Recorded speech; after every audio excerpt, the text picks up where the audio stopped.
મારું નામ છે નીલમભાઈ વિનયભાઈ ગોવિડ. આજે હું વક્તૃત્વમાં માર્ગ સલામતી વિશે કહીશ. માર્ગ સલામતી પર પૃથ્વી પરના દરેક વ્યક્તિએ વાહન ચલાવી રહી તે અંગે યોગ્ય રીતે ધ્યાન આપવું આવશ્યક છે.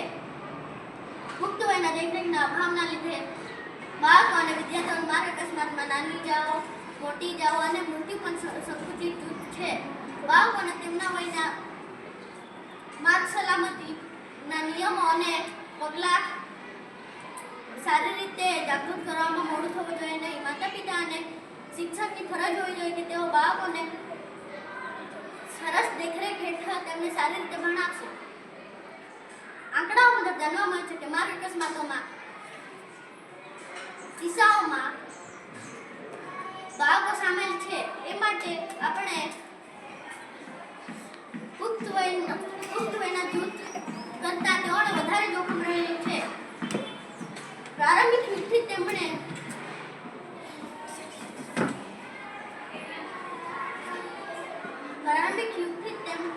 માર્ગ સલામતી અને શિક્ષણની જરૂર હોય છે.